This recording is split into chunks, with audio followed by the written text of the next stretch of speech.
అందరికీ నమస్కారమండి. తెలుగు కథల సంపుటికి స్వాగతం. నా పేరు శ్వేత. ఈరోజు మనం చెప్పుకోబోయే కథ అత్తగారిపై దొంగ అనే ముద్ర వేసి ఇంటి నుంచి బయటికి వెళ్ళగొట్టిన కోడలికి ఆ అత్తగారి విలువ ఆ ఇంటి నుంచి ఆవిడను బయటికి వెళ్ళగొట్టిన తర్వాత గాని అర్థం కాలేదట. మరి ఈ కథలోనికి వెళ్ళే ముందు మన ఛానల్ని మొదటిసారిగా చూస్తున్న వారైతే సబ్స్క్రైబ్ చేసుకోవడం మర్చిపోకండి. కథను పూర్తిగా విన్న తర్వాత లైక్ చేయడం, షేర్ చేయటం అస్సలు మర్చిపోవద్దండి. ఇంకెందుకండి ఆలస్యం, కథలోనికి వెళ్ళిపోదాం. కుమారి ఇంటికి వస్తూనే ఇల్లు లాక్ చేసి ఉండటాన్ని చూసి ఎక్కడికెళ్ళిందో మహాతల్లి అని తన అత్తగారిని అనుకుంటూ లాక్ ఓపెన్ చేసి ఇంట్లోకి అడుగుపెట్టింది. హ్యాండ్ బ్యాగ్ సోఫాలో పడేసి వాష్రూమ్కి వెళ్ళొచ్చి కిచెన్లోకి వెళ్ళింది. కిచెన్ అంతా చాలా నీట్గా ఉంది. అక్కడ ప్లాస్కో, దాని పక్కనే ఒక డబ్బా ఉంది. ఫ్లాస్క్ ఓపెన్ చేసి చూస్తే వేడిగా టీ ఉంది. సరే అని కప్పులోకి వంచుకుంది. డబ్బాలో ఫ్రెష్గా చేసిన స్నాక్స్ కూడా ఉన్నాయి. ప్లేట్లో పెట్టుకొని వచ్చి టీవీ ముందు కూర్చొని వాటిని సేవిస్తూ టీవీ చూస్తుంది. చూస్తూ ఉండగానే పిల్లలు వచ్చేశారు. రావటంతోనే నానమ్మ, నానమ్మ, ఆకలి అని గట్టిగా అరుస్తున్నారు. నానమ్మ లేదు. టీ, స్నాక్స్ కిచెన్లో పెట్టి వెళ్ళింది. వెళ్ళి తెచ్చుకొని తినండి అని తను కూర్చున్న ప్లేస్ నుంచి కదల్లేదు కుమారి. అమ్మా, నువ్వు తెచ్చి ఇవ్వొచ్చుగా అన్నారు పిల్లలు. నేను అలసిపోయి వచ్చాను. ఏ, ఆ మాత్రం తెచ్చుకోలేరా అంటూ విసుగ్గా అంది కుమారి. మా నానమ్మ ఉంటే చేతికే తెచ్చిచ్చేది. ఎక్కడికెళ్ళింది నానమ్మ అని అడిగారు పిల్లలు. ఎవడికి తెలుసు, ఇల్లు గాలికి వదిలేసి ఎక్కడికో ఊరేగడానికి పోయినట్లుంది. కనీసం ఫోన్ కూడా చెయ్యలేదు మహాతల్లి అని కసితీరా తిట్టుకుంది కుమారి. రాత్రి 8 అయింది. ఇంకా కుమారి అత్తగారు పద్మావతమ్మ రానేలేదు. ఫోన్ తీసుకొని తన భర్త ప్రశాంత్కి కాల్ చేసి, మీ అమ్మ ఎక్కడికైనా వెళ్తానని నీతో చెప్పిందా అని అడిగింది కుమారి. నాకు ఎలాంటి కాలు రాలేదు. ఈరోజు సోమవారం కదా, గుడికి వెళ్ళి ఉంటుందేమో, వస్తుందిలే అన్నాడు ప్రశాంత్. 8 దాటిపోయింది. వీళ్ళిద్దరికీ కాసేపట్లో తిండి పెట్టకపోతే నన్ను పీక్కొని తింటారు. రాత్రికి వంట ఎవరు చేస్తారు? ఆ మాత్రం జ్ఞానం ఉండక్కర్లేదా? త్వరగా ఇంటికి రావాలని అని అరుస్తూనే ఉంది కుమారి. అమ్మైనా ఎక్కడికి వెళ్ళిందో చెప్పే వెళ్ళొచ్చుగా. ఈ కుమారి నా ప్రాణం తీస్తుంది అంటూ మనసులోనే గొనుక్కున్నాడు ప్రశాంత్. కుమారి, ఈ ఒక్కరోజు నువ్వే వండొచ్చు కదా అన్నాడు ప్రశాంతంగా ప్రశాంత్. ఏ, నువ్వొక్కడివేనా ఉద్యోగం చేస్తుంది? నేను చేస్తున్నాను. నేను అలసిపోయాను. నేను వండను. మీ అమ్మ ఎప్పుడు వచ్చి వండితే అప్పుడే తింటాను అని తెగేసి చెప్పింది కుమారి. సరే మరి, నువ్వు వండకు, హోటల్ నుంచి తెస్తాను అని చెప్పి ఫోన్ పెట్టేశాడు ప్రశాంత్. ఆవిడగారు ఎక్కడికి వెళ్ళిందో రానివ్వండి. ఈరోజు అటో ఇటో తేలిపోవాల్సిందే. ఈ మధ్య బాగా బద్దకిస్తుంది. పొద్దున్నుంచి కొంపలోనే కదా ఉంటుంది. ఏం పనట? టైంకి వండి పెట్టడం కూడా తెలీదా? తేరగా ఇంట్లో పడి తింటుంది. అదే బయట తింటే ఆవిడకు ఎంత ఖర్చవుతుందో తెలుస్తుంది. తనలో తనే అత్తగారిని తిట్టుకుంటూ గొనుక్కుంటూ ఉంది కుమారి. రాత్రి 9 గంటలకు హోటల్ నుంచి రకరకాల తిండిని తీసుకొచ్చాడు ప్రశాంత్. అందరూ ఆ ఫుడ్ కోసం ఎగబడ్డారు. ప్యాకెట్స్ తీసుకొని తినేస్తున్నారు. అమ్మా అని పిలిచాడు ప్రశాంత్. ఆవిడ ఇంకా రాలేదు. దేవుడు ఇంకా ప్రత్యక్షమైనట్లుగా లేడు అంటూ చాలా విసురుగా సమాధానం చెప్పింది కుమారి. ప్రశాంత్ తన తల్లికి ఫోన్ చేశాడు. సోఫాలోనే రింగు వినపడుతోంది. ఫోన్ కూడా తీసుకెళ్లకుండా ఎక్కడికి వెళ్ళినట్టు అంటూ పైకే అనేశాడు ప్రశాంత్. ఫోన్ తీసుకెళ్తే మనం ఎక్కడ కాల్ చేస్తామోనని ఇక్కడే వదిలిపెట్టింది కాబోలు. పని బాగా తప్పించుకోవడం నేర్చుకుంది అంది కుమారి. అబ్బా, ఆపు కుమారి. గుడి ఇంకా తెరిచుంటారా? ఎప్పుడో మూసేసుంటారు. ఎక్కడికి వెళ్ళి ఉంటుంది అన్నాడు ప్రశాంత్. ఉన్నారుగా ఊరంతా చుట్టాలు, అక్కడికే వెళ్ళి ఉంటుంది అంది కుమారి. ఎవరైనా చుట్టాలు కనపడి పిలుచుకొని వెళ్ళి ఉంటారా? అయినా అమ్మ చుట్టాల ఇంటికి వెళ్ళదు కదా. వెళ్ళినా చెప్పే వెళ్తుంది. చాలా పొద్దుపోయింది. ఇప్పుడు ఏ చుట్టానికని ఫోన్ చెయ్యను అనుకున్నాడు ప్రశాంత్. ప్రశాంత్కి తినబుద్ధి కాలేదు. కానీ ఏదో తిన్నాను అనిపించుకొని తిని ఆలోచిస్తున్నాడు. కుమారి, పిల్లలు నిద్రపోయారు. ఎప్పుడూ ఇలా జరగలేదు అనుకుంటూ ప్రశాంత్ ప్యాంటు షర్టు వేసుకొని బండి తీసుకొని ఆ ఏరియా అంతా తిరిగి వచ్చాడు. వాచ్మెన్ భార్యని అడిగితే చూడలేదు అంది. మామయ్యకు ఫోన్ చేద్దామనుకుంటే ఈ టైంలో ఫోన్ చేస్తే కంగారు పడతారని ఫోన్ చెయ్యలేదు. ఎవరి ఇంటికి వెళ్ళి ఉంటుంది? లేక ఏమైనా ప్రమాదం జరిగి ఉంటుందా అంటూ పరిపది విధాలుగా ఆలోచనలు పోతున్నాయి. ఒక పక్కన నిలవలేకపోతున్నాడు. మళ్ళీ వెళ్ళి ఒకసారి చుట్టుపక్కల రూట్స్ అన్నీ చూసి వచ్చాడు. ఎప్పుడో తెల్లవారుజామున మగత నిద్రలోకి జారుకున్నాడు. 4 గంటలకు మెలకువ వచ్చింది. వెంటనే 20 కిలోమీటర్ల దూరంలో ఊరిలో ఉంటున్న తన తల్లి పద్మావతమ్మ అన్నయ్య గారు గోపాల్కి ఫోన్ చేసి, అమ్మ అక్కడికి వచ్చిందా మామయ్య అని తన మేనమామ గోపాల్ని అడిగాడు ప్రశాంత్. అమ్మ రావటమేంటిరా అని గోపాల్ ఆశ్చర్యపోయాడు. విషయం చెప్పాడు ప్రశాంత్. 10 రోజుల క్రితం మీ అమ్మకి జ్వరం వచ్చింది. ఆ సమయానికి నేను పని మీద సిటీకి వచ్చాను. పద్మావతిని చూద్దామని మీ ఇంటికి వచ్చి దాని పరిస్థితిని చూసి హాస్పిటల్కి తీసుకెళ్లాను. డాక్టర్ చూసి 2 సెలైన్ బాటిల్స్ పెట్టాడు. చాలా వీక్గా ఉందని మందులు కూడా రాసిచ్చాడు.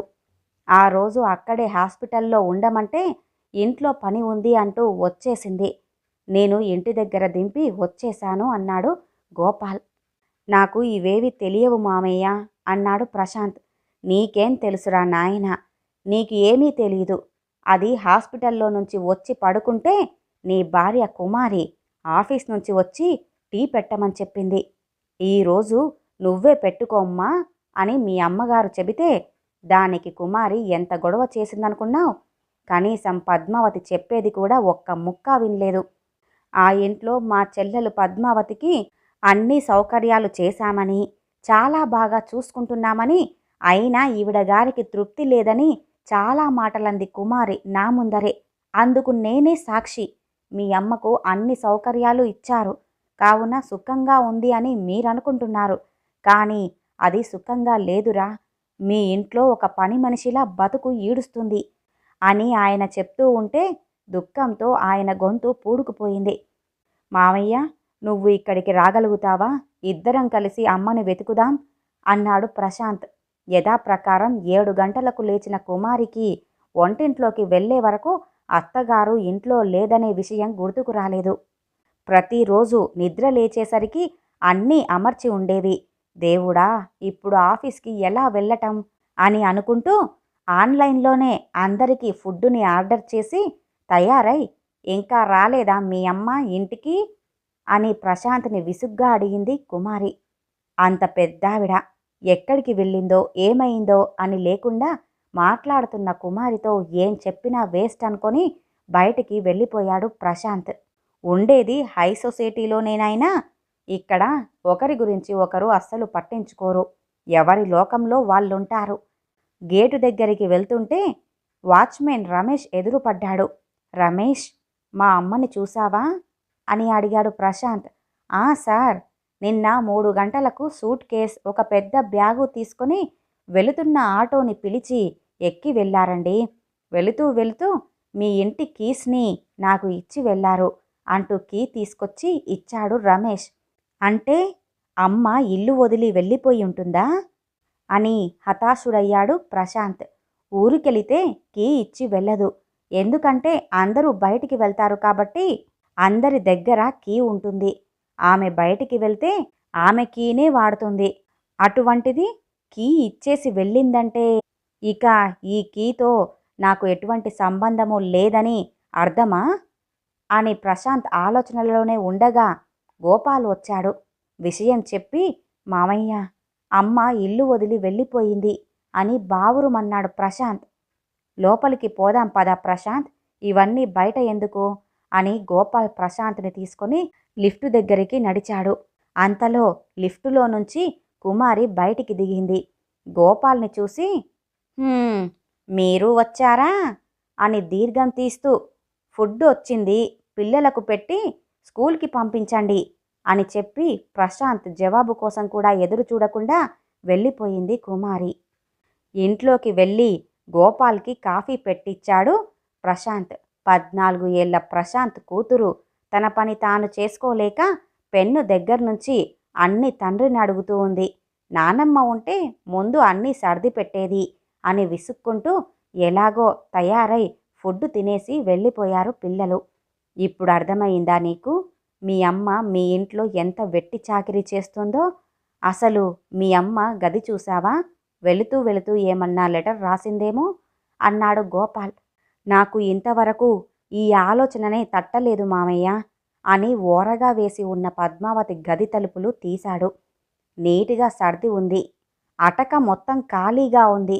అటక మీద అమ్మ నాన్న సంసారం చేసినప్పుడు ఉన్న సామాన్లు ఉండేవి. అవి ఇప్పుడు లేవు. ఆమె వాటిని పైనుంచి దించలేదు. ఎవరి హెల్ప్ అయినా తీసుకుని ఉంటుంది. వాచ్మెన్ రమేష్ తప్ప ఆమెకు ఎవ్వరూ తెలీదు.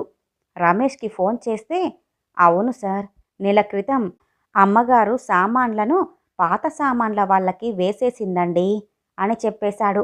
బీర్వా తీసి చూశాడు. వాళ్ళు కొన్న చీరలు అన్నీ కొత్తవి, అలాగే మడత కూడా విప్పకుండా పేర్చున్నాయి. ఆవిడ రోజు మామూలుగా కట్టుకునే చీరలు మాత్రం లేవు. అంటే మీ అమ్మ ఇల్లు వదలాలని నిశ్చయించుకున్నట్లుగా ఉందిరా ముందే. మరి నాకు కూడా చెప్పలేదే ఈ విషయం? ఆమెకెందుకో జీవితం మీదే విరక్తి పుట్టినట్లుగా ఉంది అన్నాడు బాధగా గోపాల్. టీవీ ముందు ఒక చిన్న పెట్టె కనపడింది. అది తీసి చూశాడు ప్రశాంత్. అందులో తన తల్లి 2 బంగారు గాజులతో పాటు, నేను దొంగని కాదురా ప్రశాంత్ అని తన తల్లి చేతిరాతతో ఒక చీటీ ఉంది. అది చూస్తూనే ఏం జరిగి ఉంటుందో అర్థమైంది ప్రశాంత్కి. ఆ దొంగతనానికి మూల్యం ఈ బంగారు గాజులు అక్కడ పెట్టినట్లుగా తెలుస్తుంది అమ్మ. ఆమె మనసు విరిగిపోయి చెప్పకుండా వెళ్ళిపోయిందని నిశ్చయానికి వచ్చారు ఇద్దరు కూడా. సీసీ కెమెరాలలో రికార్డైన ఫుటేజ్ని చూశారు. రమేష్ చెప్పినట్లుగా ఆమె పెద్ద సూట్ కేసుతో ఒక పెద్ద బ్యాగుతో వెళ్ళే ఆటోని పిలిచి ఎక్కి వెళ్ళింది. ఆటో నెంబర్ ఏమీ చెప్పలేదు. ఆమె చాలా ఆత్మాభిమానం గల మనిషి కాబట్టి బంధువుల ఇళ్లలకు మాత్రం వెళ్ళి ఉండదు. వృద్ధాశ్రమానికి వెళ్ళి ఉంటుందని చిన్న పెద్ద అన్ని వృద్ధాశ్రమాలు తిరిగి వచ్చారు. ఎక్కడా కూడా ఆమె ఆచూకీ కనపడలేదు. వారం గడిచిపోయింది. ఒరేయ్ ప్రశాంత్, ఇక ఎంత వెతికినా పద్మావతి కనిపించదు. ఆత్మాభిమానం దెబ్బతిన్న తర్వాత ఇక నీ దగ్గర ఉండకూడదు అని నిశ్చయించుకొని తన ఉనికి కూడా మీకు తెలియకూడదని సెల్ ఫోన్ ఇక్కడే ఇంట్లోనే వదిలేసి వెళ్ళిపోయింది. ఇక వెతకడం దండగరా అన్నాడు గోపాల్. మావయ్య, అమ్మ అలా వెళ్ళిపోవటం నాకు ఎంత అప్రతిష్ట. ఏదైనా ఉంటే నాతో మాట్లాడి పరిష్కరించుకోవచ్చు కదా అంటూ ఏడుస్తూ అన్నాడు ప్రశాంత్. అసలు నీకు మీ అమ్మతో నెలకు ఒక్కసారైనా మాట్లాడే తీరిక ఉందిరా? అమ్మ తిన్నావా? ఆరోగ్యం ఎలా ఉంది? నీకు ఏమైనా కావాలా అని ఎప్పుడైనా అడిగావారా? ఎంతసేపు సౌకర్యాలు ఉన్నాయి కాబట్టి బాగా చూసుకుంటున్నట్లుగా, ఆమె సంతోషంగానే ఉన్నట్లుగా మీరనుకున్నారు. మీ ఇంట్లో ఆమె ఎంత చాకిరీ చేస్తుందో నీకసలు తెలుసా? ఈ వయసులో రెస్ట్ తీసుకొని ఉండాల్సిన పద్మావతి నీకు, నీ భార్యకు, నీ పిల్లలకు ఎంత వెట్టి చాకిరీ చేస్తుందో తెలుసా? పని ఎక్కువై మొన్న దానికి జ్వరం వచ్చింది. ఆ విషయం కూడా తెలీదు నీకు. ఎందుకంటే ఆమె గురించి ఆలోచించే తీరిక నీకు లేనేలేదు. శని ఆదివారాలు వస్తే చాలు ఫ్యామిలీతో కలిసి బయటికి తిరగటానికి వెళ్తారు. నీకు జన్మనిచ్చిన నీ తల్లి మాత్రం మీ ఫ్యామిలీలో భాగం కాదా? కనీసం మీ అమ్మని నెలకి ఒక్కసారైనా ఇంటి పక్కనే ఉన్న ఒక గుడికి కానీ, ఒక పుణ్యస్థలానికి కానీ తీసుకెళ్ళావా? మాట్లాడ్డానికి కూడా ఒక మనిషి లేక ఒంటరితనాన్ని అనుభవిస్తుంది. మాట్లాడదామన్నా, ఏ విషయమైనా చెబుదామన్నా అందరూ కసురుకుంటుంటే తన బాధ ఎవరికి చెప్పుకుంటుంది అన్నాడు గోపాల్. నీకు ఇవన్నీ ఎలా తెలుసు మామయ్య అని అన్నాడు ప్రశాంత్.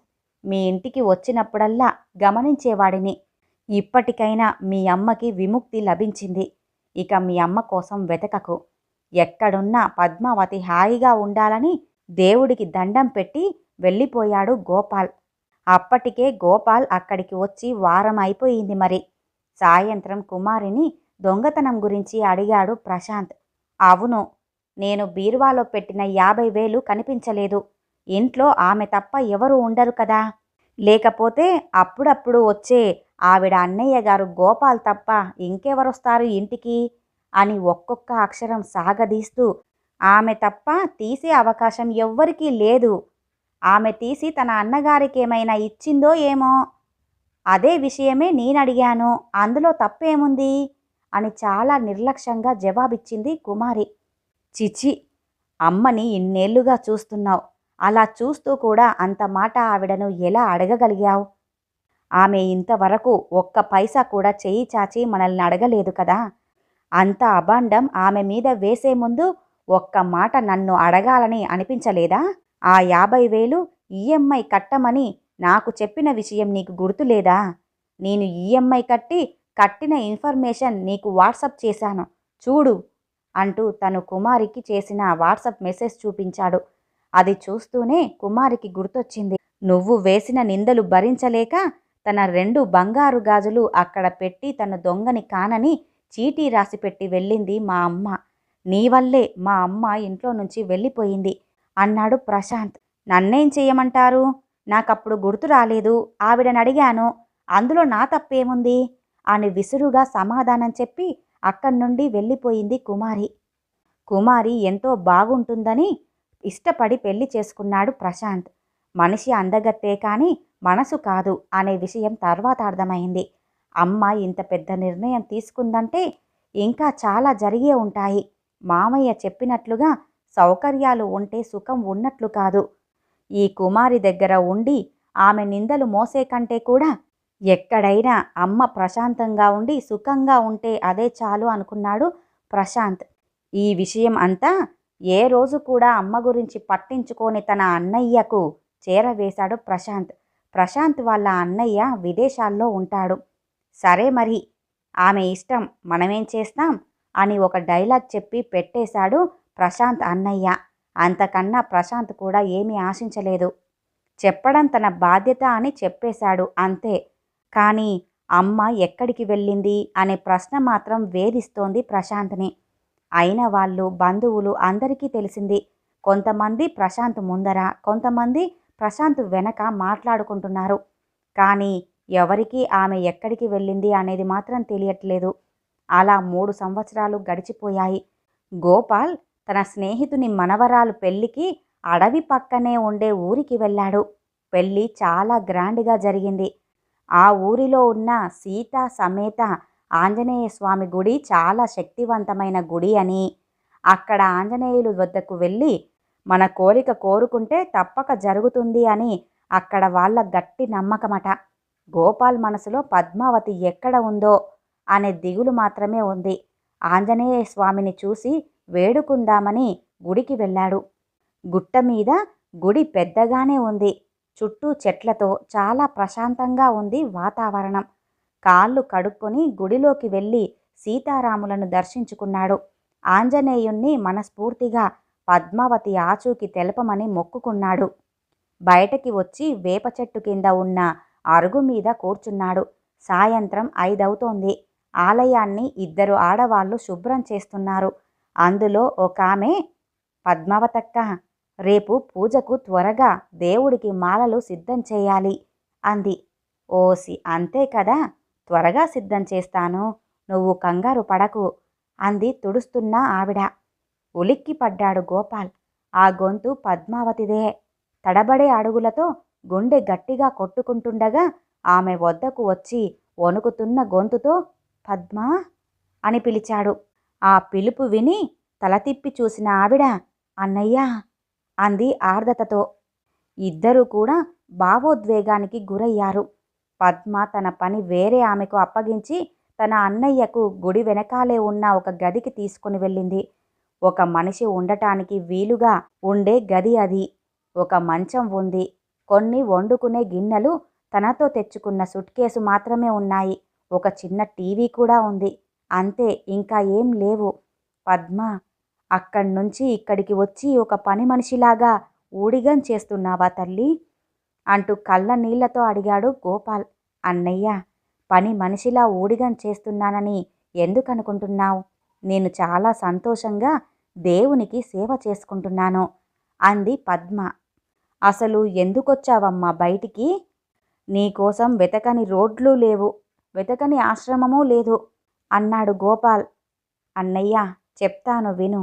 నాకు పెళ్ళైనప్పటి నుంచి పెద్ద సంసారాన్ని నేను మీ బావ ఎంత కష్టపడి ఈదామో. ఫైనాన్షియల్గా ఎన్ని ఇబ్బందులు వచ్చినప్పటికీ నేను చిన్న చిన్న ఉద్యోగాలు చేసి మీ బావకు చేదోడు వాదోడుగా ఉండి పిల్లల్ని బాగా చదివించి పెళ్లి చేసేశాను. జీవితమంతా కష్టపడ్డమే సరిపోయింది. జీవిత చరమాంకలో ఏదో భగవంతుని ధ్యానించుకొని రామాయణ, మహాభారత, భాగవతం, భగవద్గీత పారాయణాలు చేసుకోవాలని ఎన్నో ఏళ్లుగా అనుకుంటున్నాను. కానీ కుదరటమే లేదు. పెద్దోడు ఫారెన్ పోయి ఇక్కడ అమ్మ ఉంది అన్న విషయమే మర్చిపోయాడు. ఇక చిన్నవాడు ప్రశాంత్ ఇక్కడే ఉన్నాడు కాబట్టి వాడి దగ్గరే నేను ఉండాల్సొచ్చింది. ఇక్కడ రోజు ఉదయం 5 గంటలకి లేచి పెద్దవాళ్లకు కాఫీలు, పిల్లలకు బోర్నువిటాలు, టిఫిన్లు, ఆ టిఫిన్లకు తగ్గట్టుగా రకరకాల చట్నీలు, మధ్యాహ్నానికి బాక్సులకు రకరకాల పదార్థాలు చేయాలి. ఒకరికి నచ్చింది ఇంకొకరికి నచ్చదు. పైగా డైట్ అని, అదని, ఇదని విచిత్రమైన పదార్థాలు కోరుతారు. ఒక్కతే ఇన్ని రకాలు ఎలా చేస్తుంది అని ఒక్కసారి కూడా ఆలోచించరు ఎవ్వరు. ఒక్క పనిలో కూడా ఎవ్వరూ సహాయం చేయరు. ఏ ఒక్క ఐటెం తగ్గినా ఊరుకోరు. పిల్లలు పెద్దవాళ్ళయ్యారు. వాళ్ళ పనుల్ని కూడా వాళ్ళని చేసుకోనివ్వరు. ఎప్పుడన్నా తీరిక లేక పనులు పిల్లలకి చెప్తే, పిల్లలతో పనులు చేపిస్తావా అని ఇంత ఎత్తున లేస్తుంది కోడలు.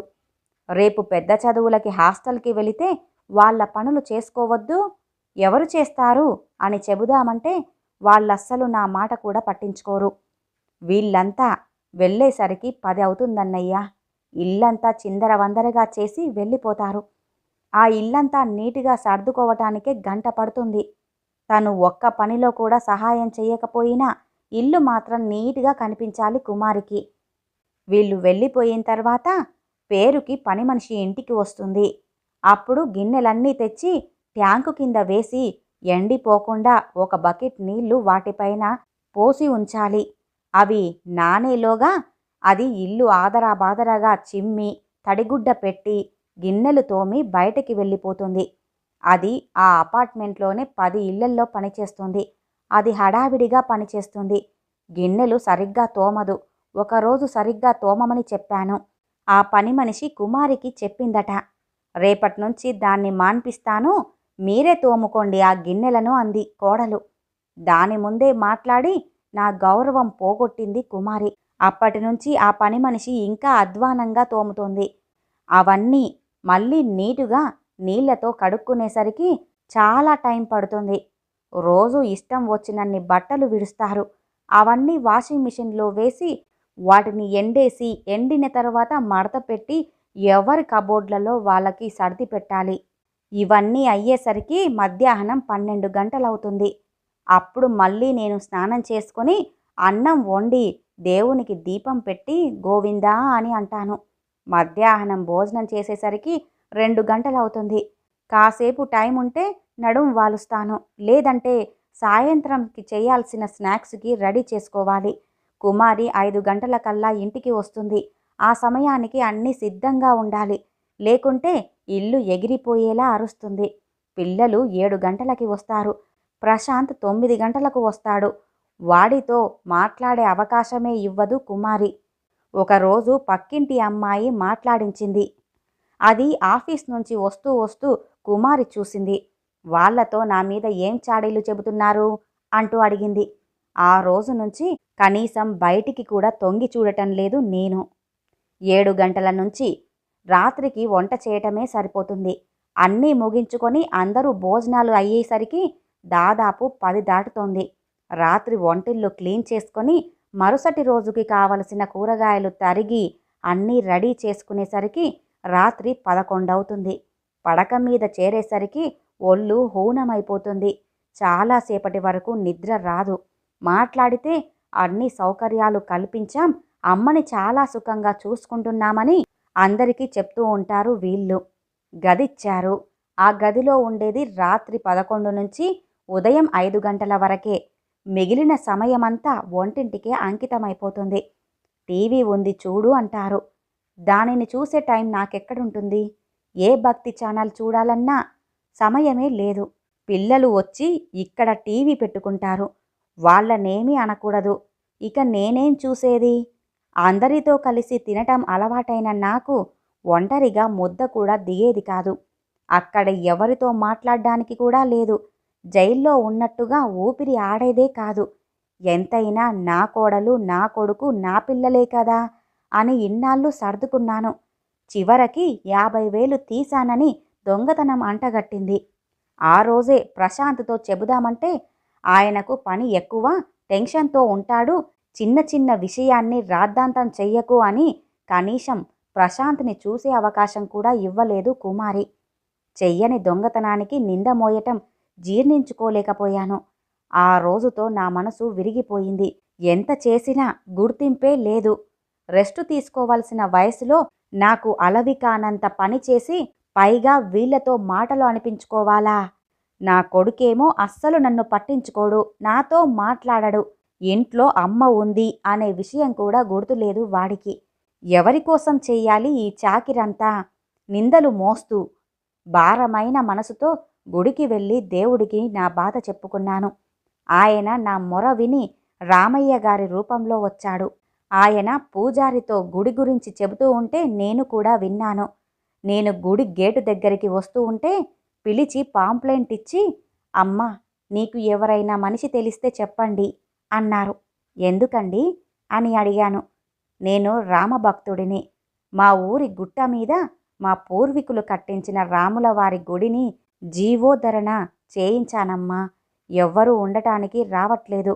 ఎవరో ఒకరు అక్కడ దేవునికి నైవేద్యం తయారు చేసి గుడిని శుభ్రంగా చేసి దీపం పెట్టి కొంచెం చూసుకునేవారు కావాలన్నారు. ఇంటికి వచ్చాక బాగా ఆలోచించుకొని ఒక నిర్ణయానికొచ్చాను. ఆ పరమేశ్వరుడే ఈ రూపంలో నన్ను పిలుచుకుంటున్నాడేమో అని అనుకుని పబ్లిక్ ఫోన్ నుంచి ఫోన్ చేసి నేను వస్తున్నాను అని చెప్పేశాను. అతను సరే అన్నాడు. నా మీద మోపబడిన దొంగతనం ఖరీదు కోసం నా బంగారు గాజులను అక్కడ పెట్టి నేను దొంగని కాదు అనే ఒక చీటీ మీద రాసిపెట్టి మీ బావగారు కొనిచ్చిన చీరలు, కొన్ని గిన్నెలు తీసుకుని ఆంజనేయ సర్కిల్ దగ్గరకు వచ్చేశాను. రామయ్య గారు నన్ను పికప్ చేసుకున్నారు. ఇక్కడ గుడి ప్రాంగణమంతా శుభ్రం చేయటం, గుడి లోపల మోప్ చేయటం, స్వామివారికి మాలలు గుచ్చటం, పూజారి పూజ అయ్యేలోగా నైవేద్యం తయారు చేసి ఇవ్వటం. ఇంతే నా పని. ఆ ఇంట్లో చేసే పనితో పోలిస్తే చాలా తక్కువ.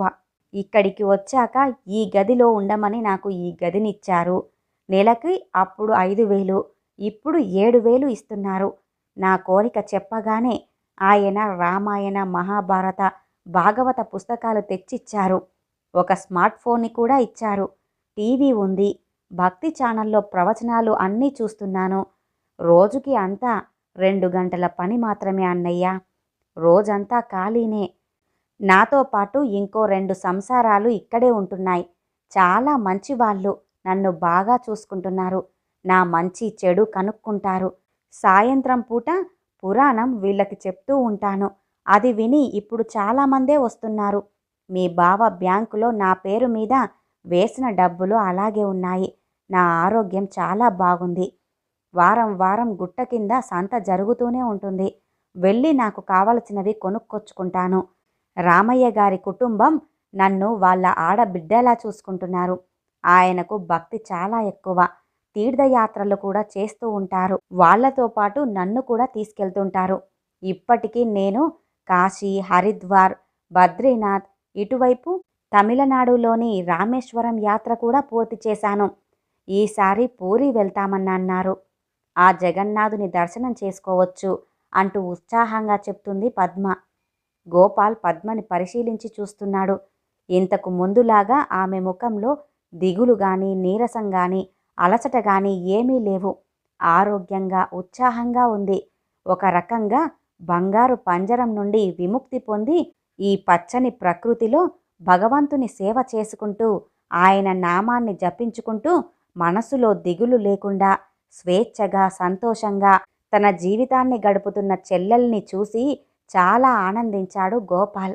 సంతోషంతో మనసు ఉప్పొంగిపోయింది అతనికి. అక్కడే కొడుకింట్లోనే ఉండుంటే దిగులుతో, ఇంటెడు చాకిరీతో మాటలు అనిపించుకుంటూ కృషించిపోయి ఉండేది. ఎన్ని రోజులు తన చెల్లెలు ఏమైపోయిందో తెలియక దిగులు పడ్డ గోపాల్ చెల్లెలి చేతి వంట తిని ఆనందంతో వస్తానమ్మా అంటూ చెల్లెలి మనసులో భావాన్ని గ్రహించినట్లుగా, నువ్వు ఇక్కడ ఉన్నట్లుగా ఎవ్వరికీ చెప్పను. నేను ఉన్నంత వరకు అప్పుడప్పుడు వచ్చి నిన్ను చూసి వెళ్తూ ఉంటాను అన్నాడు. సంతృప్తిగా నవ్వింది పద్మావతి. ఇక పద్మావతి వెళ్ళిన దగ్గర్నుంచి ఇంట్లో తీరిగ్గా కూర్చొని తింటున్నావు అంటూ ఆమెను సతాయించిన కుమారికి ఆవిడ విలువ తెలిసొచ్చింది. ఇంట్లో వంట మనిషిని పెట్టుకుంటే వీళ్ళు చెప్పే వంటకాలను చేయటానికి 15,000 అడిగింది. ఇంట్లో పనులు చేయటానికి కనీసం 7,000 లేనిదే ఇంట్లోకి అడుగు పెట్టము అంటున్నారు పని మనుషులు. అప్పటి వరకు ఇంట్లో వెట్టి చాకిరీ చేసిన తన అత్తగారిని ఇంతలావు నోరేసుకొని అరిచి నిందలు మోపి ఇంట్లో నుండి వెళ్ళేటట్టుగా చేసింది. ఇప్పుడు ఇంట్లో పని చేసుకుందామంటే తనకు అలవాటు తప్పింది. ఒంట్లో ఓపిక కూడా లేదు. తనే తన పిల్లలకు పనులు నేర్పించొద్దు అంది. దాంతో పిల్లలు కనీసం వాళ్ళ పనులు వాళ్ళు చేసుకోవటం లేదు. వచ్చిన ఏ పని మనిషి కూడా 4 రోజులు ఉండకుండానే వెళ్ళిపోతుంది. సగం జీతం పైన వంట వాళ్లకు పని మనిషికే ఖర్చయిపోతుందని కుమారి మొత్తుకుంటుంది. అత్తగారిని వెతకమని భర్తను కోరుతోంది. ఇప్పుడు అర్థమైందా ఎవరిని ఎవరు ఉద్ధరిస్తున్నారో అని అన్నాడు ప్రశాంత్ కుమారితో. తల్లి ఎందుకు వెళ్ళిపోయిందో తెలుసు. ఎక్కడున్నా తన ఇంట్లో కన్నా సుఖంగానే ఉంటుంది అని గ్రహించాడు ప్రశాంత్. తనలాంటి కొడుకులకు ఇలాంటి శాస్తి జరగాల్సిందే. తను ఉన్నన్ని రోజులు ఒక్క రోజైనా తిన్నావా, తాగావా, మీ ఆరోగ్యం ఎలా ఉంది, ఏమైనా కావాలా అని ఒక్కరోజు కూడా తల్లిని అడగలేదు. అసలు ఆమె ఉనికినే గుర్తించలేదు. ఇప్పుడు ఏడ్చి మాత్రం ఏం లాభం అని మనసులోనే ఏడుస్తున్నాడు. కానీ అమ్మ ఎక్కడికి వెళ్ళింది అన్నది మాత్రం అంతు చిక్కని ప్రశ్నగా తొలుస్తూనే ఉంది. ఈ కథ ఇంతటితో సమాప్తమండి. విన్నారుగా, కొడుకింట్లో వెట్టి చాకిరీ చేసినా కూడా కోడలు దొంగ అని ముద్ర మోపి ఇంట్లో నుండి అత్తగారిని ఎలా తరిమికొట్టిందో. ఎలాగైతేనేమి పద్మావతమ్మకి మాత్రం ఆ ఇంటి నుంచి విముక్తి లభించింది. కానీ ఇలా విముక్తి లభించక, అయిన వాళ్ళ ఆదరణ లభించక ఇలాగే కొడుకిళ్లల్లో కుమిలిపోతున్న వాళ్ళు ఇంకా ఎందరున్నారో. మరి ఈ కథ కనుక మీకు నచ్చినట్లయితే లైక్ చేయండి, షేర్ చేయండి, అలాగే సబ్స్క్రైబ్ చేసుకొని మన ఛానల్ని ఎంకరేజ్ చేయండి. మీ యొక్క విలువైన అభిప్రాయాలను కూడా కామెంట్ రూపంలో తెలియజేయండి. మరొక మంచి కథతో మళ్ళీ కలుద్దామండి. నమస్కారం.